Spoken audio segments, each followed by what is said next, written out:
Hi everybody, this is Karun Chandhok, just leaving the Suzuka circuit to head back to Tokyo, and thought I'd take the opportunity to do my post-race video. In the end, a bit of an anticlimactic race really, you'd have to say. For the second week in a row, I couldn't believe it when I got to the grid and the engine cover was coming off Seb's car, and it was quite clear that things were not normal, things were not going to be okay. Ferrari, of course, kept saying, yeah, it'll all be fine, but that wasn't the case, as we found out straight away on lap 1 when he lost out. And that's hugely disappointing. You know, the whole Asian adventure, if you look at Singapore, Malaysia and Japan, has absolutely destroyed Ferrari's World Championship hopes. You know, combine that with Monza, where they were far off the pace compared to the Mercedes guys. You know, that's basically 4 races in Spa where the championship has just gone down the road, and that's a real shame for Sebastian, who has driven well, and ultimately the Ferrari isn't as quick a car on the Saturdays, but you know, he was starting in the front row. We saw the Merc wasn't that quick in race trim relative to the Red Bulls, and I think if Seb had a go, he would have been in the hunt. So yeah, really anticlimactic. What can you say about Lewis? You know, devastating form yet again in qualifying. It was really nice to watch the 2017 cars here in Suzuka.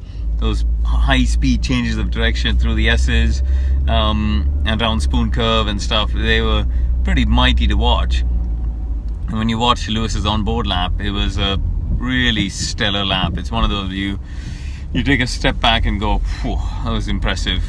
You really put it all on the line, and you know, the fact that again Valtteri was nowhere close to him just shows what a superlative qualifier he is. And come the Grand Prix, it wasn't as easy. I think for a variety of reasons. The Red Bull can't, well, mainly they say straight line speed. I'm going to analyze the data a bit more before we go to Austin, but you know, for whatever reason in qualifying the Red Bull couldn't get within 6, 7, 8 tenths, probably even a second really, ultimately, if you hook the sectors up, of Lewis. But come the Grand Prix, Max was there. You know, he was able to sit within a couple of seconds of Lewis. He was never really, I think, going to pass. It got a little bit close towards the end, but realistically I don't ever think there was a chance that he was going to overtake him. However, you know, look at the actual pace, the race pace is fine, and almost you think if he'd started at the front, then he would have had the opportunity to win the Grand Prix and have track position. So really the foundations of the Merc victories are laid in those amazing qualifying laps from Lewis on Saturday. The grid penalties became a big talking point again over the weekend, didn't they? It was ridiculous on Saturday after qualifying. We're all wandering around the paddock speaking to different teams and different people in the media center and whatever, trying to work out what the grid is, and nobody has a clue. It is really frustrating to see that, you know, we're in this situation where nobody at the checkered flag can conclusively tell us what the grid order is. And you know, to have Valtteri and Kimi out of contention with the gearbox penalties as well, you know, there's a lot of stuff that went on there, and I still believe they need to find another solution, whether it's constructors points, or you know, if we think somebody's going to have a penalty, or somebody's changed a gearbox or an engine, maybe make them qualify with a 10 kilo or 15 kilo extra fuel load. It's something that David Coulthard mentioned to me this morning. We actually thought about it and thought that's quite a good, maybe a good solution, so at least everybody knows what the ultimate result is. But yeah, anyway, it was a big talking point, but it got settled down. I think when you look back at the weekend, you'd have to say Lewis, absolutely stellar. No more words really to describe his performance. He is well on his way to becoming a 4-time world champion. It's just a question of when and not if anymore.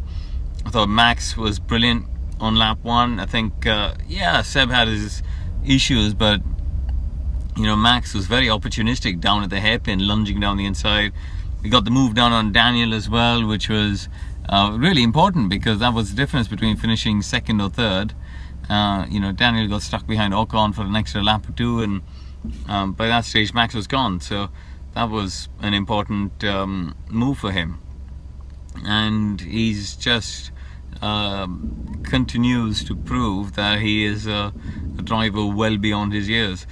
Daniel, of course, did a typically good, solid job, got a podium again, and he's, you know, that is unquestionably the best driver lineup in Formula 1 today, I think, Red Bull. So if they can arrive in 2018 with a car that can qualify, you know, and can challenge the Mercs in qualifying on whether it's power or whatever, then all of a sudden those guys are going to be right in the hunt for the World Championship crown. I think that's going to be something hopefully that we'll get to see next year.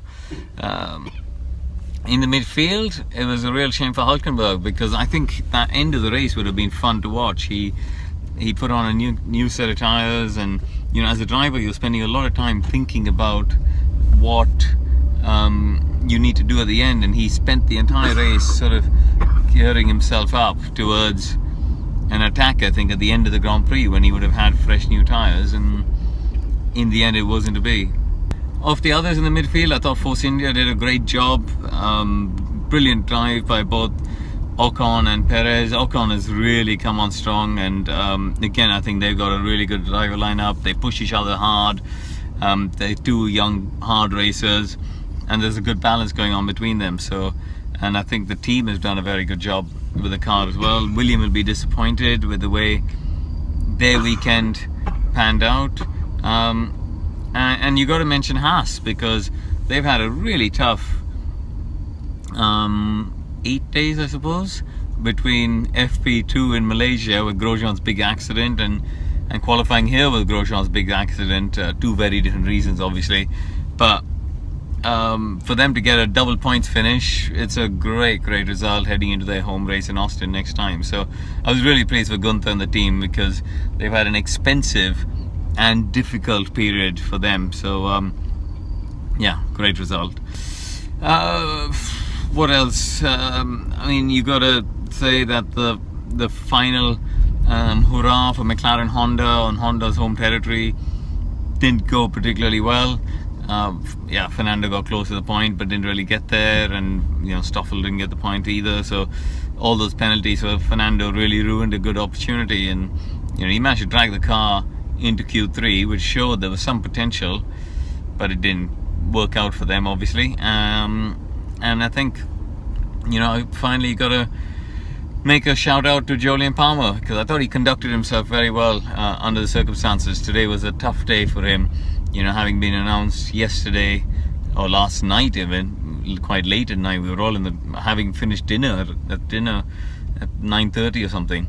We got a press release saying that you know, he's being dropped from the next Grand Prix in Austin. So, you know, that must have been really tough for him to go through the weekend knowing that announcement was coming, and knowing that this was going to be his last Grand Prix weekend, but trying to keep it private. So but he handled himself well. He answered the questions, took them all on the chin, and you know, drove a good race to finish 12th. So yeah, I thought as a you know, as a person, forget racing driver, I thought as a person, really full credit to him. He dealt with a tough situation very well indeed.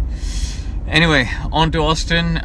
Well, first of all, going home, which I'm really looking forward to. It's been a long 10 or 12 days away in Malaysia, and here it's been a tough couple of weeks, I think, for everybody traveling, and we're all looking forward to going home and having a little bit of time with our families, and we will join you all in Austin in a couple of weeks' time. See you then. Bye.